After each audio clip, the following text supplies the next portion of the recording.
Los argentinos solemos mirar de lejos las guerras, somos ajenos a esos conflictos, es un problema que generalmente poco nos atañe. Bueno, no es el caso. Esta es una guerra de consecuencias impredecibles, ya hay muchos países que están interviniendo. Hace tiempo que se habla de la posibilidad de una tercera guerra mundial. ¿Será esta? No lo sabemos. Por lo pronto son dos presidentes fascistas los que están atacando a un gobierno de fanáticos religiosos, en medio de máxima tensión con otras potencias, China y Rusia, y Milei nos sumó a esa guerra. Por si no se dieron cuenta, por si no entendieron de qué estamos hablando. Eso pasó. Yo quiero que veamos, porque el problema de las guerras, les digo la verdad, yo me acuerdo mucho de Malvinas, porque estaba muy censurado todo, no veíamos mucho, y además era en Malvinas, no era acá, en Buenos Aires, ¿sí? Las imágenes te ponen, vamos a ver el 35, el ataque en Teherán, por lo menos te ponen un poco para que comprendas lo que está, ahí está, miren lo que es eso es una guerra, eso es una guerra. Imagínense la situación acá, ¿sí? Ven esas explosiones que vuelan todos los autos, vuela la gente. Esas son las guerras. Las guerras, ya desde el siglo XX, matan más civiles que militares, ¿sí? Matan a los pueblos. Vamos a ver ahora misiles que caen en Jerusalén, ¿sí? Porque no todo el mundo está de acuerdo con lo que acaba de hacer Netanyahu, que le tocó el culo al diablo, ¿no? El tipo se mete en un problema y lo podrá... Miren lo que son los misiles cayendo sobre la ciudad. Ahí mueren israelíes, ¿sí? Ellos tienen un escudo que la idea es que, bueno, frenar a los misiles, que obviamente nunca es perfecto, ¿no? Vamos a seguir ahora a ver bombas que caen en Teherán nuevamente. Fíjense lo que son las bombas. Eso es una guerra, porque si lo leemos o lo escuchamos, no terminamos de comprender el sufrimiento, lo pavoroso de una guerra. Hay una lluvia de misiles sobre Israel. Vayamos mostrando las imágenes que tenemos. Miren lo que es eso. Difícil que no te invoque uno, ¿no? Tremendo. ¿Sabes lo que es vivir ahí? Los iraníes, por lo menos hasta ahora, están demostrando que tienen poder de daño, que están dañando toda la infraestructura de producción de hidrocarburos en Medio Oriente, que han matado soldados, incluso oficiales de alto rango norteamericano, que tienen un sistema de drones mucho más desarrollado de lo que se esperaba, que salen muy baratos, además, a partir de $100.000, comparado con los 40, 50 millones de dólares que puede costar un misil de los que tira Estados Unidos, y que pueden estar tirando muchos. Ahora, hace un rato, vamos a mostrar el 61, el ataque a Ras Tanura, refinería más grande de Arabia Saudita, la más grande de Estados Unidos de Arabia Saudita. ¿Qué quiere decir esto?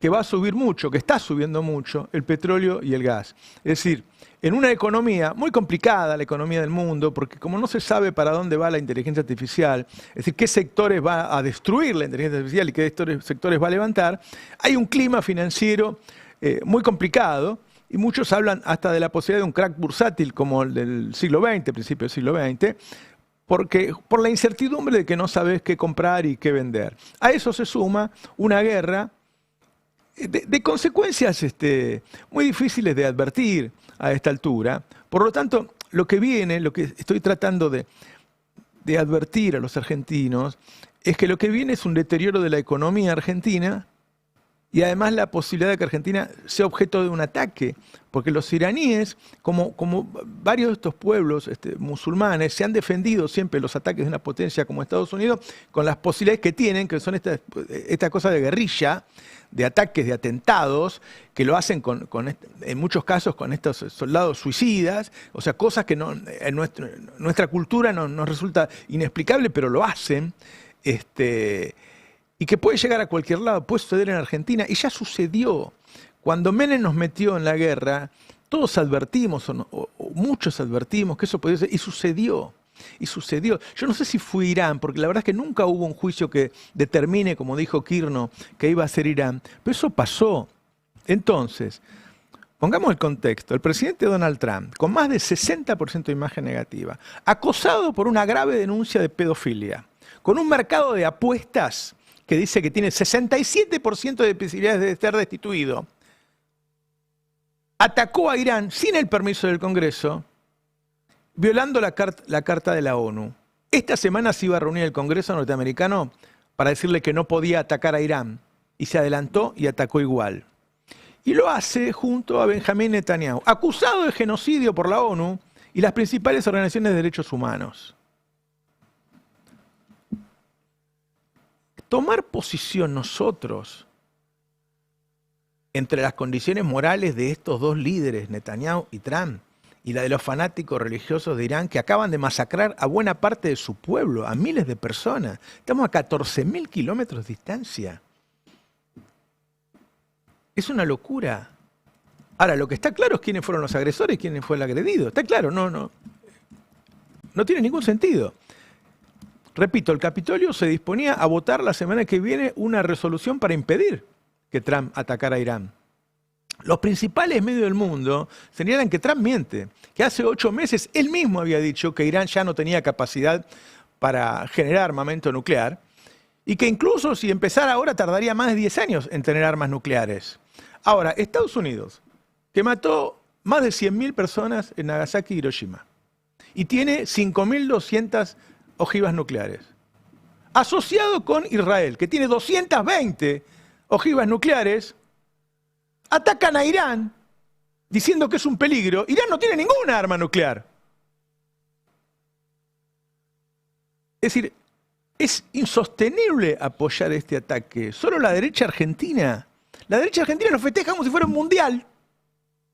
Falta que salgan a festejar el obelisco y los tipos nos vuelven a meter en un conflicto internacional que nos pone en peligro. Nos puede caer una bomba mañana y matarnos a nosotros, a nuestros hijos, a nuestros nietos. Estamos en manos de un loco. Kirchner, el canciller, miente vergonzosamente al asegurar que la justicia dictaminó la responsabilidad de Irán en el atentado de la AMIA. Nunca hubo un juicio, no existió, no se dio ese juicio. No se dio. Un juez, el juez del lago escondido, Máiquez, dijo en una resolución de otra causa, una causa por encubrimiento, en el marco de un tribunal entre tres, uno, él, Máiquez, un tipo muy cuestionado, recibió dádivas de Clarín, organizó con otros jueces encubrir esas dádivas, él solo dijo que fue Irán. Yo no sé si fue Irán o no fue Irán. No lo sé, pero es mentira lo que dice Kirchner, que esté probado. Vamos a poner el precio del petróleo, ¿lo tienen a esta hora? Hace un rato se supo que Qatar decidió, ahí está la suba, que Qatar decidió dejar de producir GNL, porque dice que si lo atacan ahí mientras está produciendo, pues es como una bomba nuclear, decía Nicolanto. Bueno, el GNL en la última guerra Rusia-Ucrania subió un 1000%. 1000%. ¿Se imaginan el impulso a los precios en Argentina de una suba así? Lo que nos puede pasar, crisis financiera, crisis económica, inflación. Es muy peligroso lo que acaba de pasar. Muestren las bolsas asiáticas, que fueron las primeras que abrieron anoche, todas en rojo, todas en rojo. Y hay algo, acá empiezan, presten atención cada uno de las cosas que le voy a comentar para tomar conciencia de la situación. Primero, uno no puede olvidarse en este mundo que existe China. China está metido en la guerra. De hecho, está suministrando inteligencia a Irán. Y escuches, este funcionario chino, creo que está traducido por la inteligencia artificial, pero escuchen lo que dijo ayer para ver que hay un actor ahí mirando lo que pasa y que puede involucrarse de manera grave. Fíjense. Estados Unidos posee el arsenal nuclear más grande del mundo, aplica una política de primer uso de armas nucleares, invierte enormes sumas en el desarrollo de una tríada nuclear e incluso afirma que reanudará las pruebas nucleares. Su serie de acciones negativas, como la retirada de tratados y grupos en el ámbito del control de armas nucleares, lo convierte en la mayor fuente de inestabilidad para el orden nuclear internacional y la estabilidad estratégica global.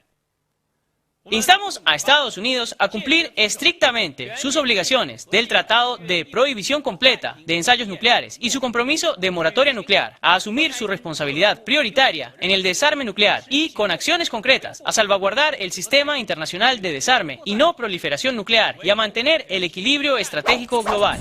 Bueno, más allá de que lo tradujo Miguel del Cel, la gravedad de lo que dice el tipo no es una potencia comentando, es una potencia involucrándose. Es China, es China. No está solo Estados Unidos. Escuchen lo que viene ahora, de una gravedad. Esta semana el Departamento de Guerra de Estados Unidos le dio un ultimátum a una de las grandes empresas de inteligencia artificial que se llama Anthropic, para que le entregue la inteligencia artificial para que el gobierno de Estados Unidos haga lo que quiera. Y que abandone toda restricción al gobierno de Estados Unidos en la utilización de la inteligencia artificial. Y Anthropic le dijo que no. ¿Por qué? Le puso dos límites. Uno, que no podía vigilar a los norteamericanos. Y dos, y escuchen esto, el gobierno de Estados Unidos quiere libertad para que la inteligencia artificial decida los blancos y decida el ataque. ¿Se entiende, no? ¿Alguna vez vieron ciencia ficción, los robots matando gente? ¿Lo deciden ellos? Esto es lo que quiere Trump. La empresa le dijo que no. Trump lo echó del gobierno, ahora no le puede vender nada al gobierno, y arregló con otra. La otra dijo que tampoco se lo va a dar, pero arregló con otra. Repito, inteligencia artificial decidiendo blancos y apretando el botón para matar gente. Para que tengamos idea del momento del mundo que estamos viviendo, ¿sí? El primer ataque, muestren la placa de F porque fue interesante, porque la agencia F dice mataron a 85 niñas en el primer ataque. Y la inteligencia artificial de Twitter, de Elon Musk, dijo que era mentira. Y era cierto. Y era cierto. Vamos a ver algunas repercusiones para que se entienda que todo el mundo lo toma como una locura lo que hizo Trump. El primer ministro, el 62, por favor, de Gran Bretaña, dice, ponelo al tape, a ver. Quiero dejar esto muy claro. Todos nosotros recordamos los errores cometidos en Irak y de ellos hemos extraído importantes lecciones. No participamos en los ataques iniciales contra Irán y no nos sumaremos a ninguna acción ofensiva en este momento. Emmanuel Macron dijo, el inicio de la guerra entre Estados Unidos, Israel e Irán tiene graves consecuencias para la paz y la seguridad internacional, que la escalada en curso es peligrosa para todos. Sánchez, de España, rechazó la acción militar unilateral de Estados Unidos e Israel, que supone una escalada y no contribuye a un orden internacional más incierto y hostil. Quiero decir que tanto adentro como afuera del país le están diciendo a Trump que no lo haga, pero indudablemente el poder lo tiene él y lo puede hacer igual. Estaba en discusión ayer si se había cerrado o no el estrecho de Hormuz, que es donde pasa el 20% del petróleo mundial. Si hace un par de años estábamos preocupados por la guerra de Rusia y Ucrania, esto claramente es peor. En este contexto internacional, en donde uno quería meterse abajo de la cómoda para no estar en peligro, aparece el tuit de Kirchner ayer con la comunicación oficial, a donde Argentina apoya a una de las partes, es decir, se involucra directamente. Ahí está el documento oficial con el apoyo del gobierno argentino a Estados Unidos e Israel en contra de Irán. En ese contexto, Milei se apresta a dar un discurso de apertura de sesiones ordinarias del Congreso. 2 horas antes nos enteramos que este soldado, Nahuel Gallo, que estaba detenido ilegalmente en Venezuela, por lo menos no se lo había juzgado, había sido liberado, pero el que había logrado la liberación y lo estaba trayendo era el Chiquitapia. No fue el Chiquitapia directamente porque no lo dejaron salir del país. Es decir, el hombre que Milei está persiguiendo consiguió lo que la derecha argentina, Cristina Pérez adelante, quería lograr y no pudo. Fue un papelón, ¿sí? Y no saben qué hacer con el Chiquitapia, que claramente les tocó el traste 1 hora antes del discurso, y hoy todo el mundo está hablando de eso, porque es la agenda de la derecha, ¿sí? A pegarle a Venezuela cuando tienen razón, siempre, y ahora lo tienen que poner que lo salvó Chiquitapia. Lo que mostró ayer el discurso de Milei es que Milei no es nada más que un topo que vino a destruir el Estado. Milei es un topo que vino a destruir las instituciones. La degradación institucional del accionar ayer del presidente de la Nación, yo creo que Milei está preocupado porque le han dicho que la situación económica se va a seguir deteriorando, que no tiene ni la capacidad él interna de lograrlo, ni tiene en este momento el apoyo de Estados Unidos para lograrlo. Me dicen que la preocupación es grande, que ven que el deterioro es semanal, diría yo. Cada semana en Argentina se produce menos, se vende menos, hay menos empleo. Y él actuó no como un presidente que acababa de sacar 5 leyes de taquito, parado sobre sus pies fuertemente, sólido, como podía haberse mostrado, sino que actuó como un presidente preocupado. Vale la pena detenernos un minuto e ir para atrás. Una semana antes de las elecciones, los principales comunicadores de la derecha decían que el presidente podía caer si perdía. ¿Se acuerdan? Eso estaba pasando en Argentina. Cuando ganó, eso tapó todo. Pero ya se terminó la época de que eso tapaba todo. Entonces nuevamente vemos que el rey está desnudo, que la política económica es un desastre, y que cuando vos entrás en una caída todo el tiempo, eso termina generándote un ruido financiero. En este contexto de locos, Milei siente nuevamente que está en peligro y sale a hacer lo que han hecho todos los gobiernos en los últimos 20 años, que es atacar al kirchnerismo. No es original lo que hace Milei, pero sí da cuenta de un presidente desesperado. Vamos a empezar cuando en el 45, cuando dice Cucas, me encanta domarlos. Cucas, yo les voy a avisar algo, Cucas. ¿Saben qué?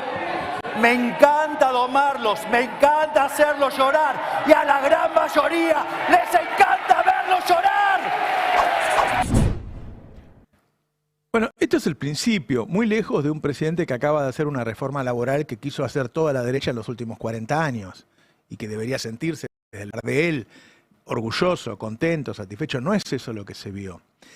Miren, hace tiempo que cuando uno lee Clarín o ve los programas se da cuenta cuál es la bajada, la línea editorial. Es decir, bueno, vamos a hacer algunas críticas a este gobierno, pero inmediatamente vamos a volver a decir que los kirchneristas son chorros, que es lo peor que pasó en la historia, que tienen que desaparecer, y sobre eso hablamos una hora. Y hablamos 5 minutos de lo que pasa hoy. Esa es la línea del Grupo Clarín. Bueno, esa fue la línea de ayer de Milei. Volver a decirle a la sociedad, ellos son peores, pero de una manera, ustedes piensen que la bancada justicialista le contestaba, pero no se los escuchaba y no lo mostraba a la cámara.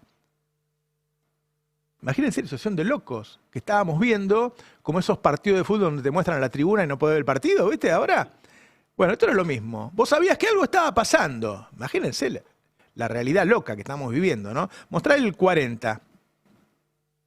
Los crudos, vamos, sigan mintiendo. Manga de ladrones, manga de chorros. Por eso tienen a su líder presa. Y va a seguir presa por la causa de los cuadernos. Va a seguir presa por el memorándum de Irán. Va a seguir preso por lo que hizo con Vialidad.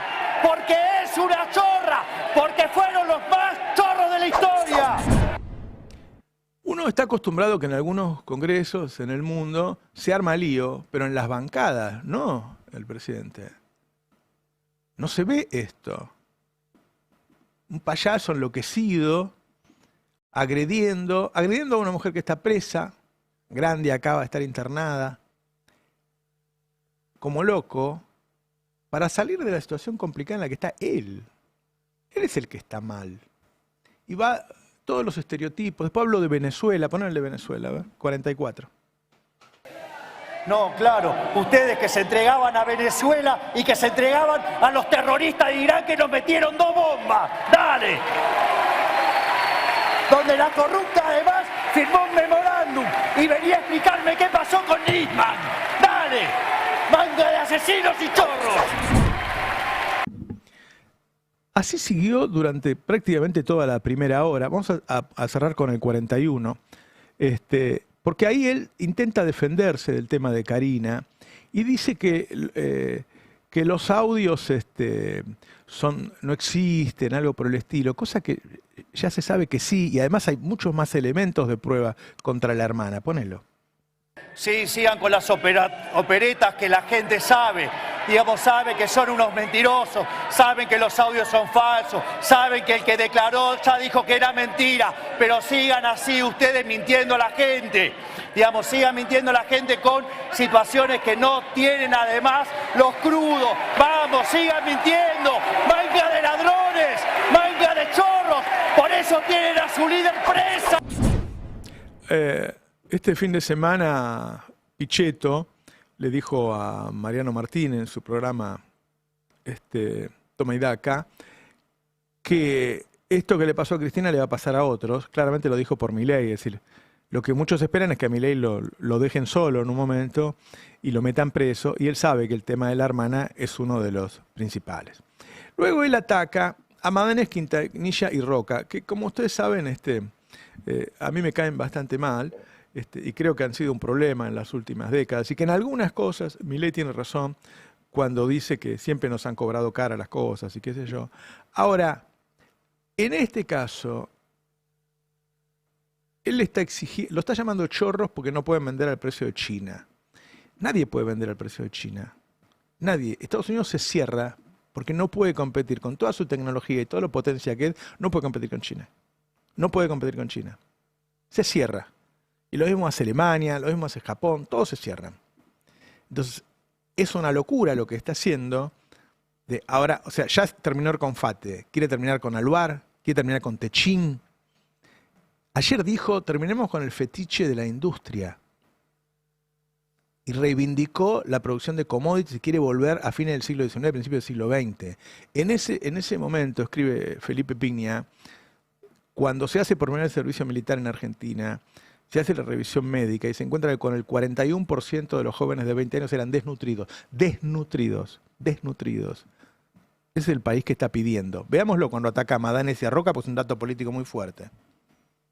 A la luz del debate que tomó lugar durante las últimas semanas, quiero tomarme unos minutos para dejar bien en claro la posición del gobierno y qué significa la idea de la moral como política de Estado.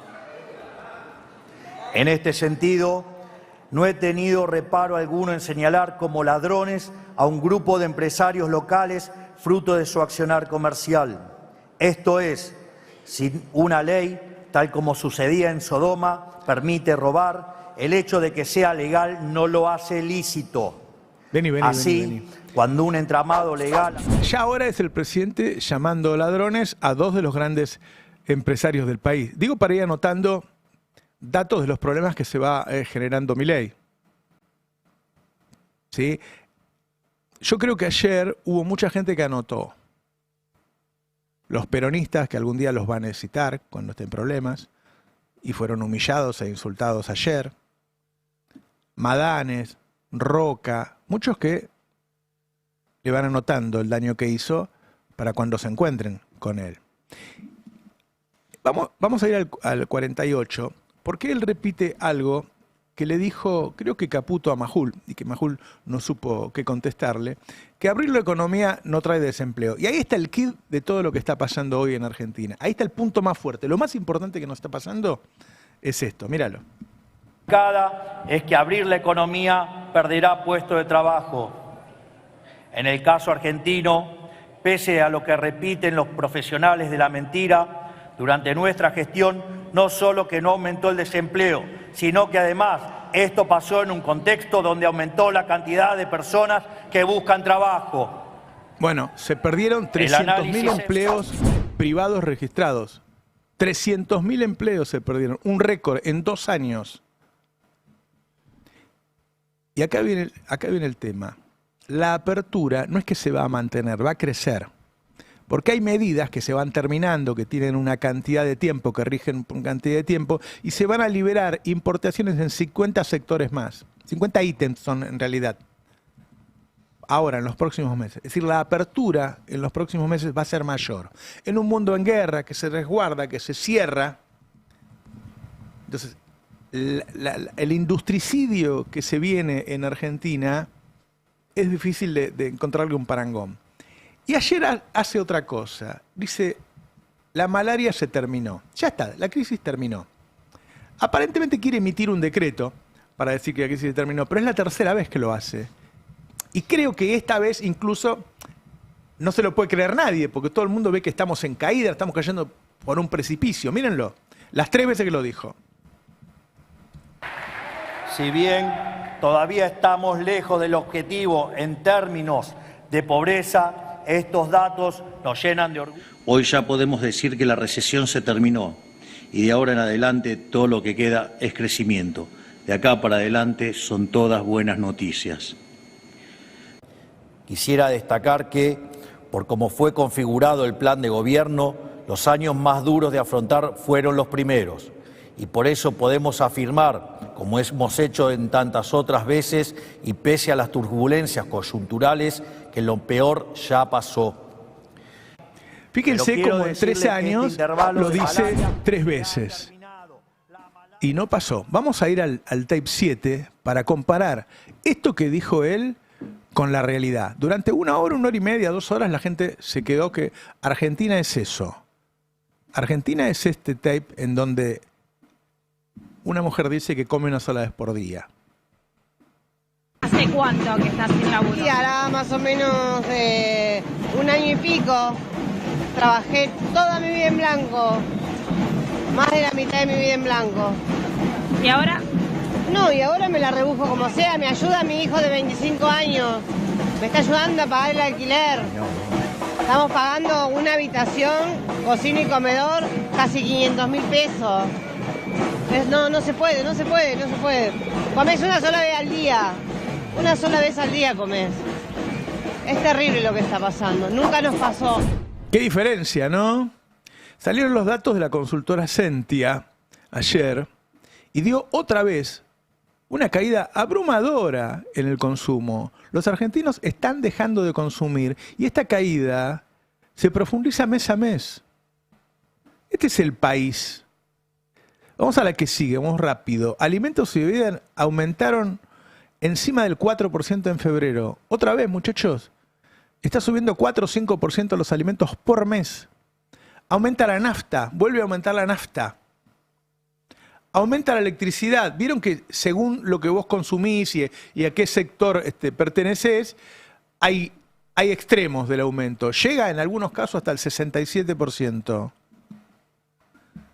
Se levantó la policía de Catamarca. Primero Santa Fe, después Río Negro, después Catamarca. Vamos a ver los datos financieros del viernes antes de la guerra. Antes de la guerra, las caídas de la bolsa argentina, de las acciones argentinas que cotizan en el exterior, los ADRs, el 15. Y fíjense, cuando van al mes, las caídas llegan al 20%, 26%. Esa es Argentina antes de la guerra. Esta es Argentina en el momento que escribió el discurso este muchacho. Esa es Argentina, no la Argentina que él dijo ahí.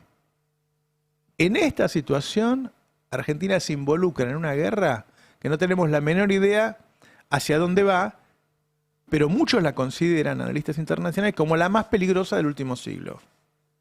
Por todo lo que les mencioné recién. Nosotros podíamos estar acá en el culo del mundo sin tener nada que ver con esto. Bueno, con todos los quilombos que tenemos, Milei nos metió ahí. No tenemos idea de las consecuencias que vamos a pagar. Si están tan seguros que Irán nos metió en esos 2 atentados, ¿qué están buscando otro? Si están tan seguros, ¿por qué apoyan esta aventura del presidente? ¿Qué es esto de que ahora hay un comisario del mundo y él decide a quién hay que atacar, qué presidente hay que matar o que secuestrar? ¿Cómo puede ser que argentinos estén de acuerdo con eso? ¿Qué locura es esta? Buenos días, ¿qué tal? Buen día. Buen día, Roberto. Hola, buen día. Hay que sostener ese discurso económico, ¿eh? No, es...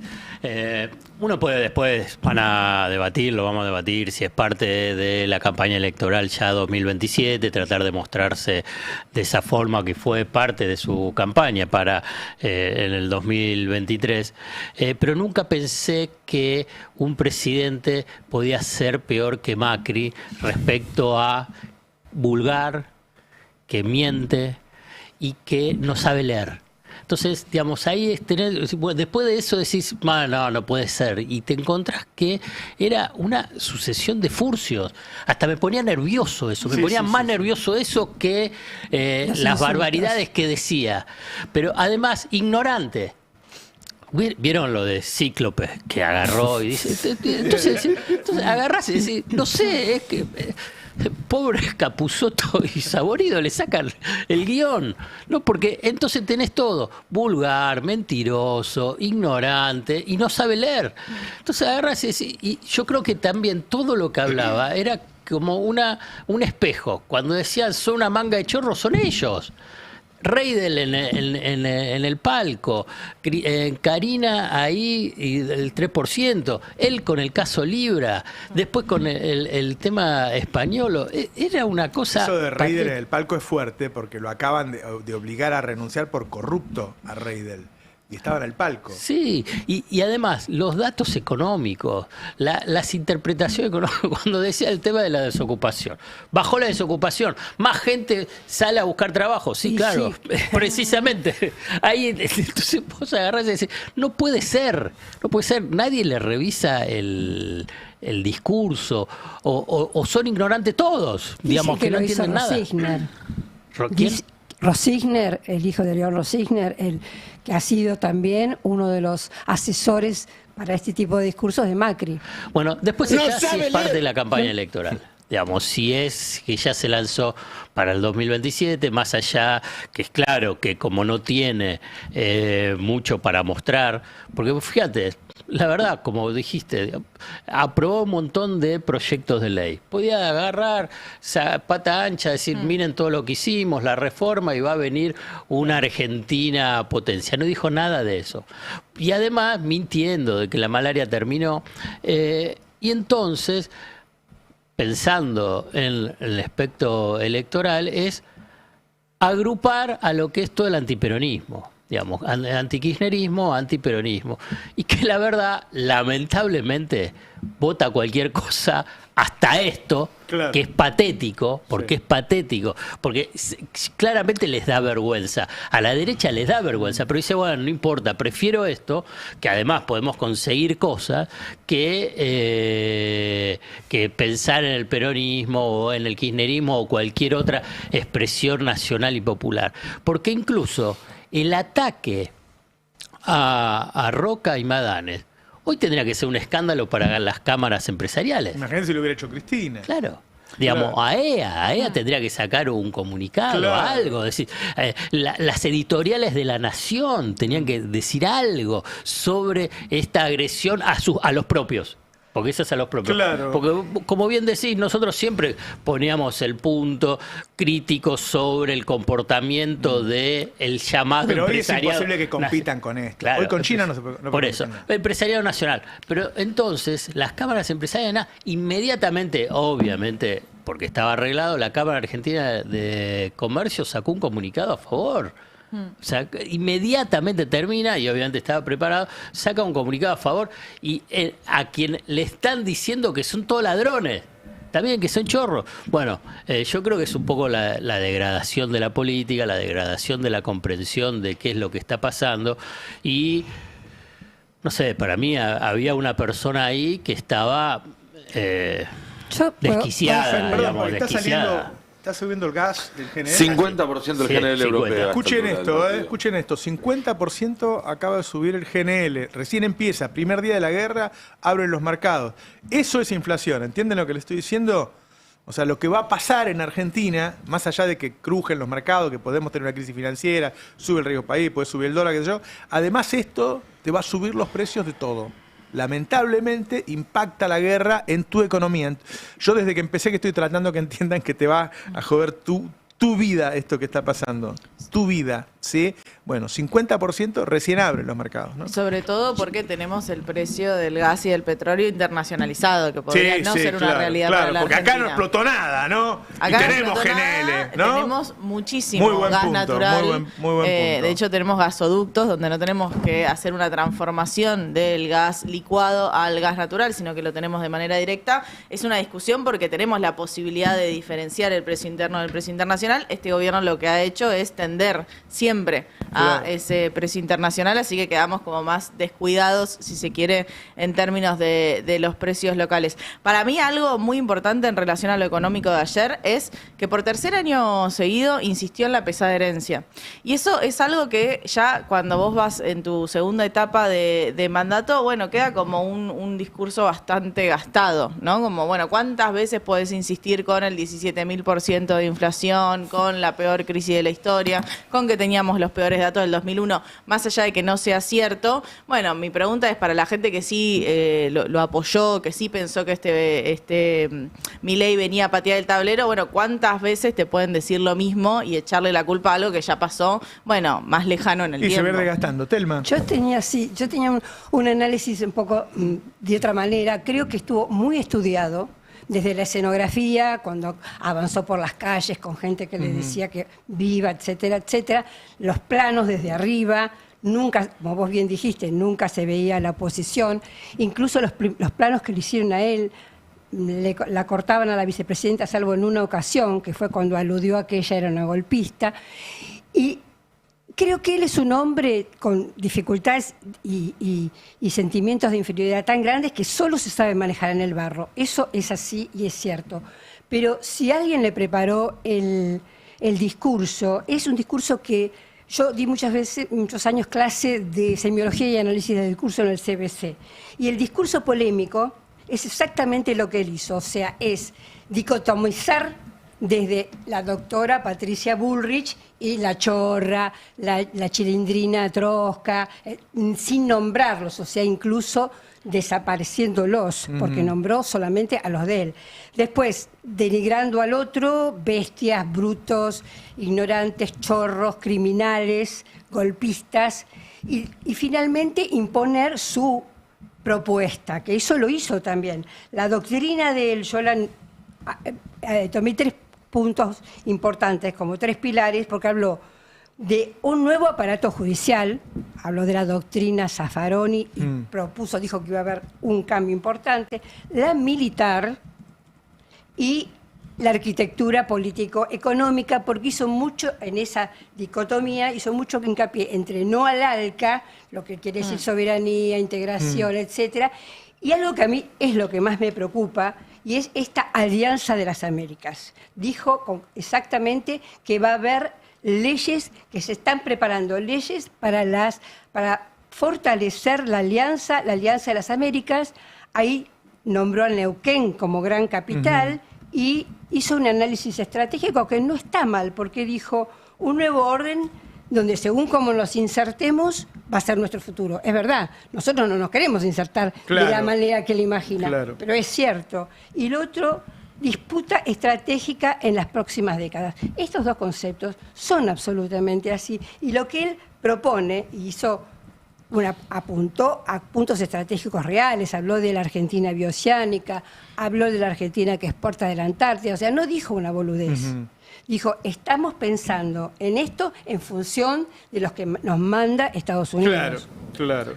Alan. Fue un discurso, me parece que hay que leerlo únicamente en la coyuntura, no va a quedar como un punto de quiebre en su administración, no representa un cambio de etapa, y el punto a mí central es que tuvo que explicar ¿por qué los despidos o por qué la apertura importadora no va a generar un aluvión de despidos, que es lo que estamos viendo por estas horas? Me parece que allí marca la preocupación que está viendo, no solamente él, sino en la Casa Rosada, y la penetración que está teniendo esta preocupación sobre todos los electorados, porque es transversal la preocupación que se está dando a nivel ciudadano, mareado también con lo que fue la reforma laboral respecto al futuro del empleo. Y por eso él tuvo que plantear este horizonte de decir, no, quédense tranquilos que con nosotros, con la minería, con Neuquén, vamos a transformar una nueva metrópolis y se van a generar millones de puestos de trabajo. Dijo que se va a generar 1 millón de puestos de trabajo cuando explotemos toda la cordillera, y Chile, que realmente tiene explotada toda la cordillera, tiene 300.000, así que no sé, quizás va a usar 3 por 1. Pero además lo que uno ve en estos 2 años años de gestión es que la minería destruyó puestos de trabajo, porque la minería está destruyendo, claro. Tiene un momento al principio, sobre todo cuando se piensa en la parte de obras, de construcción, donde sí emplea fuerza de trabajo, pero después cuando ya esa inversión está hecha, cuando ya está más asentado, no se necesitan tantos puestos de trabajo. Eso ya está estudiado. Matías, vamos a dar la palabra a Matías. Sí, no, me parece que tiene si uno ve la actitud con la que Milei encara el discurso, está claro que estaba pensado, digo, la forma esta de confrontación permanente con la oposición. De hecho, el propio Milei desata eso cuando, en un momento que todavía la cuestión estaba calma, más allá de algún grito, él provoca con esta frase de ustedes también pueden aplaudir porque soy presidente de ustedes. Claramente buscó eso. Y creo que tiene que ver también, si uno ve los últimos discursos de Milei, no solo los últimos, sino incluso la apertura de sesiones del año pasado, en general es el mismo discurso. Hay poca novedad en materia discursiva de Milei. Quien tiene el trabajo de seguir los discursos, en general sabe qué va a decir, hace hasta los mismos chistes a veces. Hay poca novedad en el discurso presidencial. Creo que la novedad que nos trajo ayer fue esto, digamos, una confrontación permanente con la oposición a partir de, bueno, de gritos, de comentarios de diputados y senadores opositores, y que fue forzado por el propio Milei para generar ese clima de cancha donde él se siente más cómodo. Creo que hay un efecto político también, que es el de esto que decían, de alinear a todo el esquema político en esta dicotomía de somos nosotros contra los cucas. La extrema derecha en el mundo se encuentra en muchos casos con cercos sanitarios, y él trabaja para que el cerco se lo hagan al kirchnerismo. Claro. O sea, que vos pagues un costo mayor por estar con el kirchnerismo que por estar con la extrema derecha. Sí. Exitoso hasta ahora, hay que decir. Sí. Bueno, es el principio, ¿no? La historia política de Argentina muestra que los cercos en la Argentina en general se hicieron alrededor del peronismo. Sí. Y que la dicotomía siempre más importante terminó siendo peronismo-antiperonismo, más que otros alineamientos, excepto momentos excepcionales, que 2003-2008, se me ocurre a mí, no mucho más que eso. Milei tenía entonces un terreno fértil para jugar a ese juego.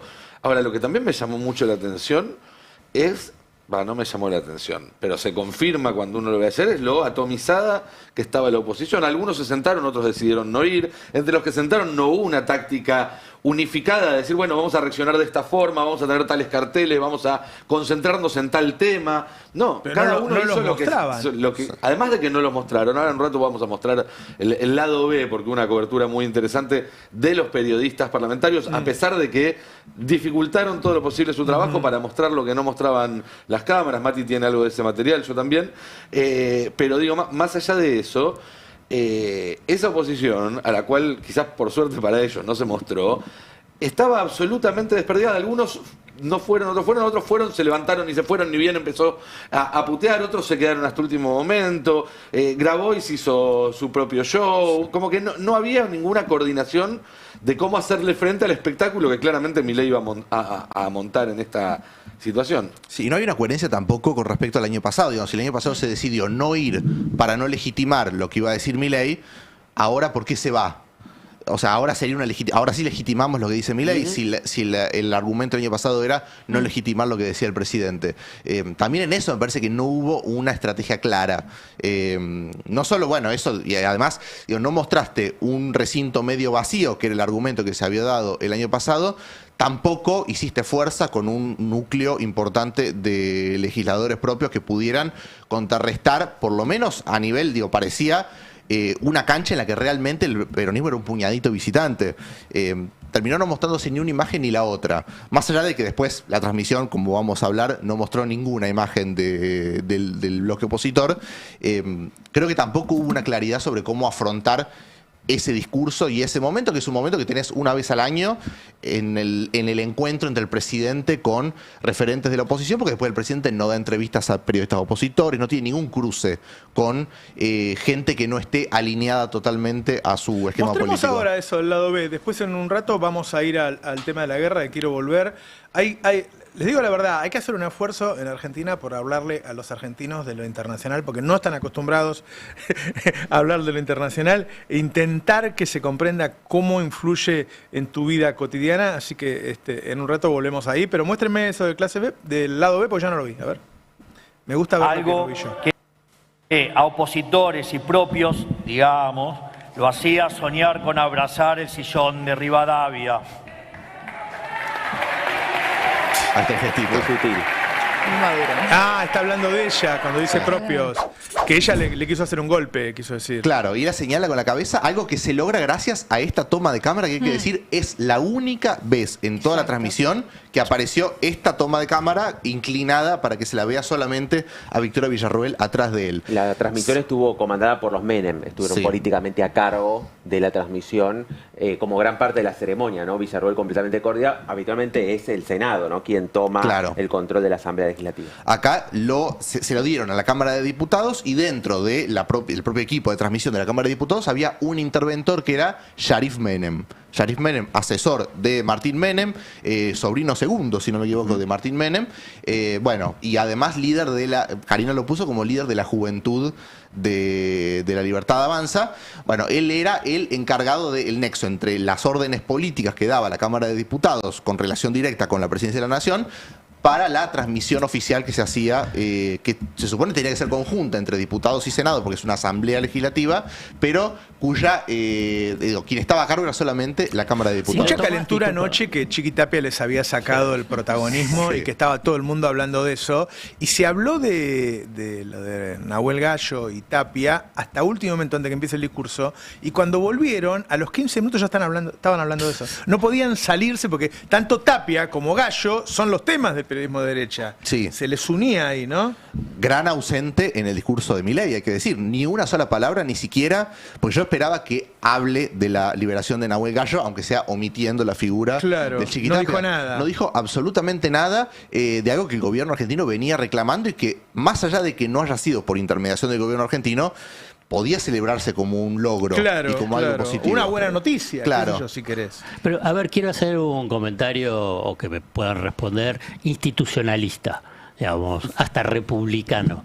Si un presidente dice que hubo un intento de sedición y de que lo querían desplazar y que estuvo participando la vicepresidenta, el presidente no tendría que hacer una denuncia, alguien tiene que presentarse, porque no es que, digamos, está en Intratables y está todo hablando, es el presidente diciendo que la vicepresidenta lo quiso voltear y que lo quiso reemplazar. Bueno, hay algo ahí a investigar, por lo menos. No le des ideas a Stornelli. No, y como gesto político... o esto es una crisis institucional, algo. Como gesto político también, porque digo, la vicepresidenta estaba ahí en ese momento. Se está hablando de que va a ser candidata y le va a sacar 4 o 5 puntos que con eso Milei puede perder las elecciones. En ese ámbito se dio, ¿no? Claro, pero en términos institucionales también es grave decir que la vicepresidenta te quiere voltear cuando está ahí mismo como vicepresidenta. Digo, sigue, no ella estaría pensando, todavía no terminé. Claro. Este es un gobierno igual que maneja la narrativa de ser víctima de un golpe desde antes de existir. Porque si uno se acuerda en la previa de la elección del 2023, Milei ya avisaba que le iban a hacer fraude para no dejarlo ganar. Claro. Y a partir de ahí, cada vez que encontró algún conflicto que le generaba algún tipo de tope, ya sea en la calle, como cuando se trató la ley de base, ¿se acuerdan? Y Milei mandó a decir que había sido un intento de golpe de Estado y demás. Como a través de las redes, cada vez que el Congreso le votó algo en contra, salían en las redes todos los trolls del call center a decir el Congreso trata de voltear a Milei. Es decir, 20 jubilados en Plaza Congreso y es un golpe de Estado. Es parte de su identidad constitutiva autopercibirse, o al menos autoproyectarse como bajo asedio, como estar permanentemente teniendo que defender. Eso en parte también corre para justificar después medidas excepcionales, más presupuesto para la CIDE y todo lo que se les ocurra, pero digo, no fue novedoso de ayer eso. En todo caso, lo que va haciendo es, a veces es Villarroel, a veces son empresarios, a veces el peronismo, a veces son 20 jubilados, siempre está presente ese condimento. Sí. Sí, bueno, acá digo, se notaba mucho también en la forma de la transmisión algo de las paranoias que tenía Milei, sobre todo Karina Milei, que era la jefa política. ¿Vos decís que es paranoico? Yo digo que es un poco paranoico. El hecho de que uno sea paranoico no significa que no te persigan, ¿no? Claro, exactamente. Pero ¿Solo bueno, paranoico? Tuvo otras cuestiones la transmisión que me parece que son interesantes, que tiene que ver con la propia interna de la Libertad Avanza. Primero, Lo que ya dijimos, no había cámaras tomando a la oposición, no había un paneo individual de legisladores opositores. La única cámara que tomaba a la oposición era la número 2, la placa número 2, que... bueno, se lo veía a los diputados opositores desde, a veces desde la perspectiva en la que aparecía Javier Milei o a veces desde ese plano general.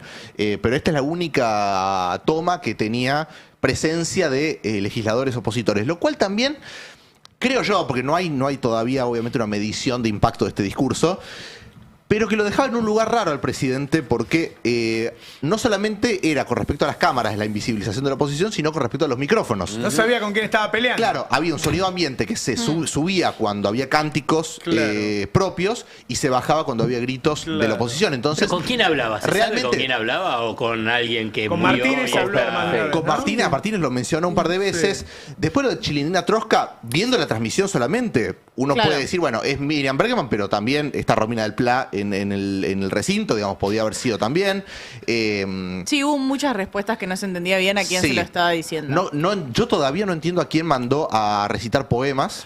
Varias veces habló del poeta. Kelly Olmos por el cántico que había expresado en rechazo a la reforma laboral. Claro. Bueno, pero hay que adivinar. ¿Escribe poemas, Kelly?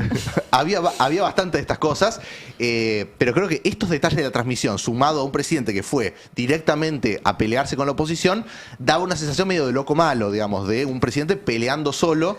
Y con algo que no era muy televisivo, porque, digo, lo televisivo es, en todo caso... Es un boxeador peleando solo y al otro no lo mostrás. Ahora, mi pregunta es, después de haber tenido una semana donde ganó y goleó, digamos... Porque ahí la decisión política fue...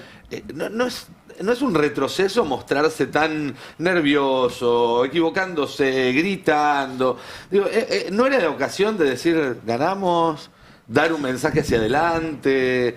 y sin embargo se siguió peleando con el pasado. Se perdió el Milei moderado, que había aparecido después de la derrota en la provincia de Buenos Aires. Con el macrismo, cuando el macrismo le iba bien en 2017, no tenía que estar todo el día hablando de Cristina. Cuando le iba mal, tenía que hablar todo el día de Cristina. Es que también hay una realidad que yo creo que nosotros lo vemos desde nuestra perspectiva y nos parece eso, un loco peleándose con la nada. Yo creo que hay que leerlo en los términos de Milei. Milei más temprano había subido esa imagen a Instagram de él en IA domando una cucaracha. No se me ocurre quién le pide eso a una inteligencia artificial, pero estaba en esa escena de, bueno, me voy a pelear con el kirchnerismo. Y no me voy a pelear, sino como más en sentido de redes, como, bueno, los voy a domar, los voy a someter.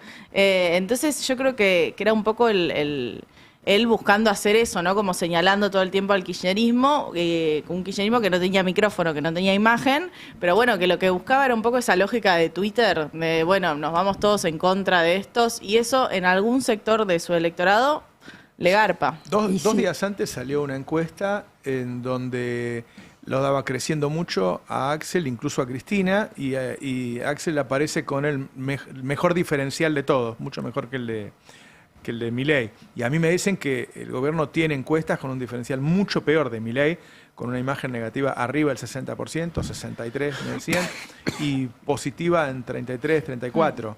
O sea, esto cada mes va a ser un poco más complicado. ¿Se sabe cuánta gente escuchó? ¿Cuánto fue la audiencia? ¿Se sabe? No, porque ese fue el arreglo que hicieron con Ibope en el último cadena nacional, porque lo que mostraba que siempre bajaba, no, que bajaba, tampoco no es que medía nada, sino que iba bajando, entonces en el último arreglaron como no difundirlo. Por ahí hoy lo difunden en forma global, pero no por canal. Sí. ¿Cuál era? Bueno, 0 apariciones de Santiago Caputo, que estaba presente. En un palco específico. Claro. Además. 0 apariciones del Gordo Dan y de todo el esquema político. Estaban en un palco, además estaba Sebastián Amerio, vice de Justicia. Bueno, 0 apariciones. Y lo que me llamó la atención... No lo muestra el canal. No lo muestra en ningún momento de las casi 2 horas de discurso. O sea, claro, lo manejan los Menem. Claro, fue un manejo exclusivo de los Menem con Karina Milei. Y además, otra cosa que llamó la atención es no hubo apariciones de Patricia Bullrich, salvo el momento en el que Milei la refiere a ella específicamente y ella se levanta a abrazarlo. Después no hubo apariciones de Patricia Bullrich. en comparación con otros diputados que A mí me tuvieron... parece que Santiago Caputo estuvo en el discurso, que ese es un discurso de Santiago Claro, Caputo, que toda claro. la idea esa ronda... Sí, pero el dato de que la transmisión no lo mostrara. Bueno. Habla de que la interna crece aún cuando se supone que le está yendo bien, se supone que es un gobierno que le está yendo bien. Políticamente le está Políticamente yendo bien. Políticamente le está Se mostró Sí. poco a la Corte Suprema, Bastante poco. poco a los gobernadores. Sí, hubo algunas tomas más de los gobernadores, pero ¿saben cuál fue el diputado con más apariciones en primer plano en la transmisión de ayer? Venegas Lynch. Que no sé si responde a un gesto político, desconozco. No, Virginia Gallardo. Ah, la vi varias. ¿Vieron que apareció varias veces? Sí. Bueno, Me desconozco parece si es un que hay gesto- algo con Milei. ¿Que hay algo? ¿En serio? Esa es la Vos siempre información tenés que vos manejo. información. Cada uno tiene una especialidad. Por eso, vos tenés esa especialidad. Esto es lo por que eso. manejo yo, ¿no? Sí. También hay una cuestión de esto, de hacer un show. A ver, la transmisión... Tampoco sean tan peyorativos. Que es mejor la política internacional de Telma que el espectáculo mío. Tenemos detalles. Pero justamente la idea... Yo anticipé lo de Yuyito, ojo. Sí, por eso te digo. Brito. No el del banco, de Brito.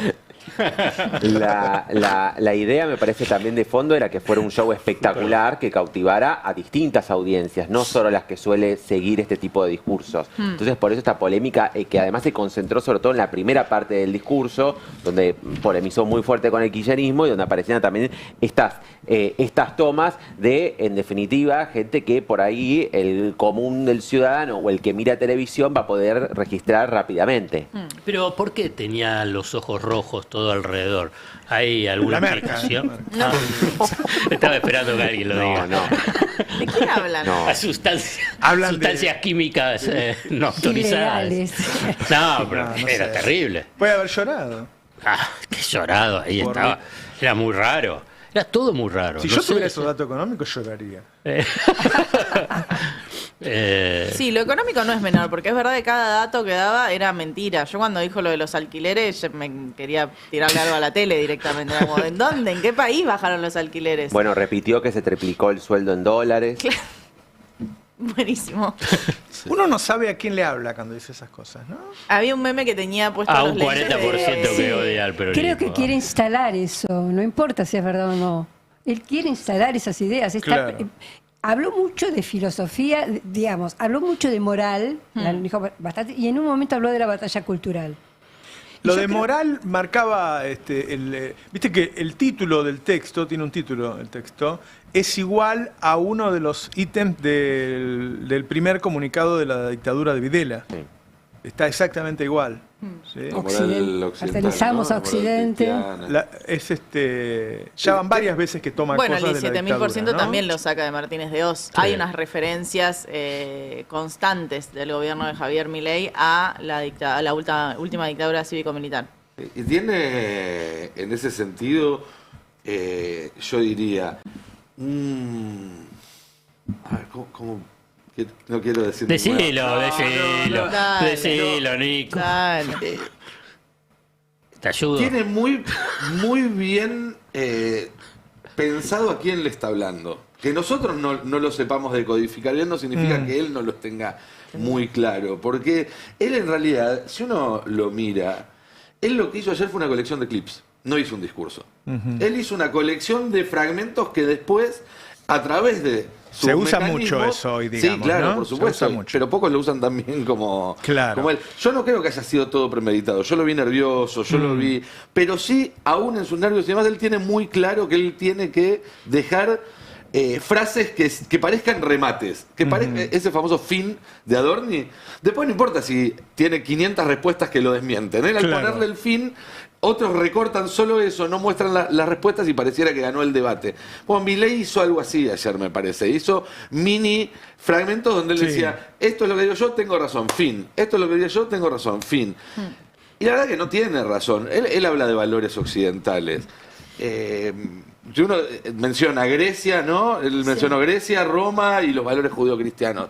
Bueno, Grecia, la política griega se leyó a través de Aristóteles, que decía todo lo contrario a la ideología de Milei. La política romana, Cicerón, lee a Milei, Claro. Los valores judeocristianos que hablan de poner la otra mejilla, de solidaridad con el prójimo, de abrazar al prójimo, son todo lo contrario que el individualismo que propone Milei. Es decir, lo único que les interesa de Occidente es la bandera de Estados Unidos.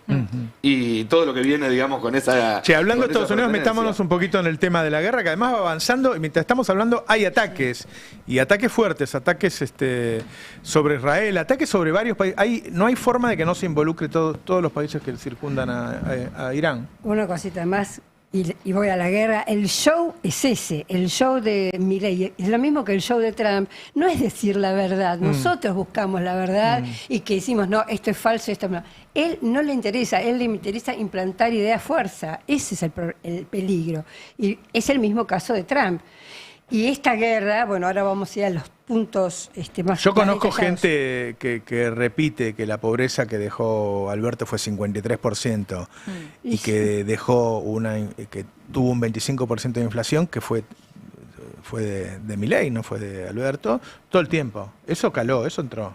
Esa es la pelea, Sí, esa es sí. la pelea. Y en el caso de... Bueno, en el caso más amplio de ver esta guerra, tiene ese punto, ¿no? Porque lo que empezamos a ver a partir del principio de este año, o sea, a partir del segundo año de Trump, es no hay reglas, yo me muevo según mi propia moralidad y hago lo que quiero. Este es la regla que intenta poner como regla general para el orden mundial. Ese Claro, es el problema. es lo que hace Trump, es lo que hace Netanyahu.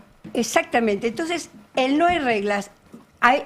Lo único que importa es la moralidad individual de cada uno, en este caso la de Trump, la impunidad, y es quién se atreve a frenarme. Yo creo que detrás de esta situación está eso. ¿Quién va a ponerme freno a todo lo que yo hago? Porque no estamos viendo esa situación. China y Rusia han hecho declaraciones muy fuertes de exigir que los consejos de seguridad se reuniera para decir que, bueno, frenar la guerra y llegar a las negociaciones, pero la realidad es que por el momento no hay freno. Eso de quién se atreve, en la serie Mussolini en un momento le dice al Congreso y los va mirando uno por uno y le dice, con que uno esté en contra de lo que yo voy a decir, yo renuncio. A ver, ¿quién lo va a hacer? Y todos le tenían tanto miedo que nadie lo hacía. En este caso, me parece que no es miedo en el caso de China y Rusia, es disparidad, es asimetría, pero al mismo tiempo está en el riesgo, porque yo no creo que vaya a haber cambio de régimen en Irán. Es lo que se pretende.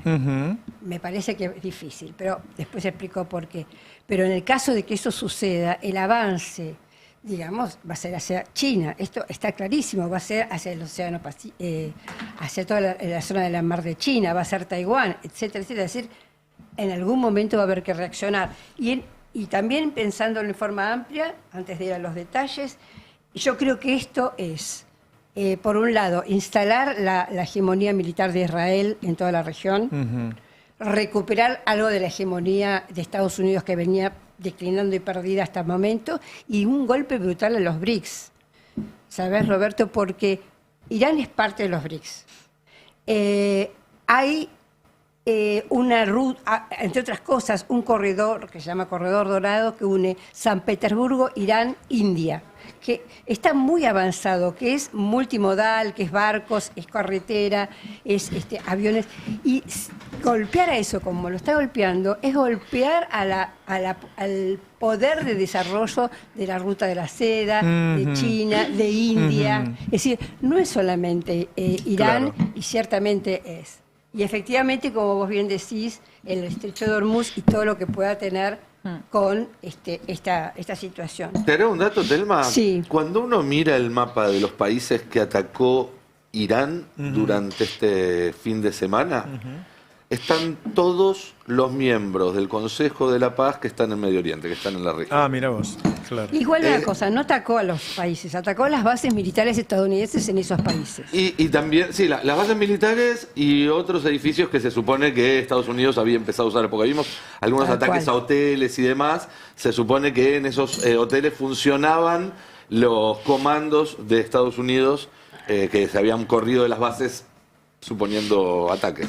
Digamos que a diferencia de esa cosa de masacre civil que hace Israel y Estados Unidos, como el tema del colegio de las nenas en horario de clase, lo que hasta ahora está tratando de hacer Irán, salvo el caso de Israel, que ahí sí golpea todas las ciudades, es en los distintos países pegar en bases norteamericanas, o como dice Nico, en lugares donde hay norteamericanos. Pero esto, el riesgo que todos nos preguntamos de si puede extenderse o no, sí. Ese es uno de los grandes problemas que ya están apareciendo. Por un lado, digamos... El movimiento MAGA de Trump está en contra de esto, porque él les había vendido que él no se iba a meter en guerras. Absolutamente. Sí, ese es otro aspecto, ¿no? ¿Qué le puede producir? Claro, él piensa que gana con esto, no sabemos. Con muchas contradicciones, porque ya mismo el Pentágono, hoy leía a la mañana, parte del Pentágono está diciendo, ¿y si no podemos cambiar el gobierno de Irán? Claro. Es decir, la guerra prolongada, ¿a quién beneficia? La expansión. ¿Y quién paga más costos por los soldados muertos? Estados Unidos. Bueno, los iraníes están hablar. Acostumbrados a... Exactamente. Claro. Ya, Irán dijo alrededor de 200 y Trump dijo 3. Es que ahí cuando vos decís quién puede frenar a Trump, pareciera que es el propio Estados Unidos, digamos, un Estados Unidos muy atravesado, no solo porque Make America Great Again tenía como subtítulo America First, o sea, decir como, bueno, lo más importante somos nosotros, los recursos, vayan adentro de Estados Unidos, vayan hacia una relocalización productiva y de repente tenés un presidente que en un año te bombardea 7 países, vos decís, bueno, evidentemente tenía una política más parecida a la de los demócratas en su interés de llevar democracia, entre comillas, al resto de los países. Hay una cosa muy interesante en lo que decís, Cande, porque hace un tiempo el Pentágono pidió a un think tank muy poderoso de Estados Unidos que hicieron justamente un relevamiento de por qué cayeron los imperios. Estudiaron 12 imperios, China, los otomanos, los romanos, la Unión Soviética, y la conclusión fue esa, que los imperios no caen porque hay alguien que viene a bombardearlos. Claro. Los imperios caen porque implosionan, es decir, son las propias crisis internas las que hacen que estos se vengan abajo, ¿no? También hay que decir que estas crisis se ven retroalimentadas cuando la respuesta de Irán no es la que esperaba Estados Unidos, digamos, ¿no? Si las cosas salían como Trump quería y en 4 días podía más o menos resolver todo, la resistencia interna iba a ser algo que él iba a poder de alguna manera ignorar. Si esto se empieza a extender, si el precio del petróleo empieza a subir y eso implica para la economía norteamericana un costo doméstico más alto, si empiezan a corroborarse bajas importantes de soldados de Estados Unidos en estas bases, por ahora reconocieron 4, pero algunas versiones hablan de un número, varias magnitudes más alto. Si, digamos, todo esto empieza a salírsele de las manos, ¿no? Bueno, obviamente que eso va a dar lugar a que haya dentro de no solo una derrota en noviembre. Claro, no, mucho antes. Puede parte de la bancada republicana empezar a soltarle la mano.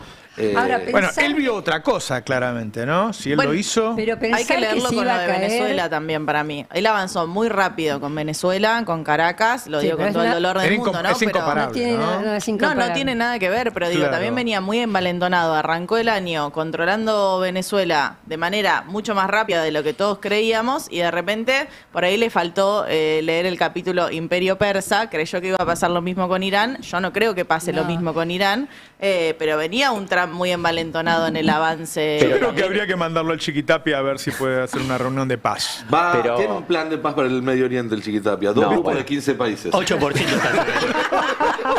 2 grupos de 15 países se cruzan, la final se juega en Santiago del Estero. Bueno, dice que por ahí Irán no va al Mundial, ¿no?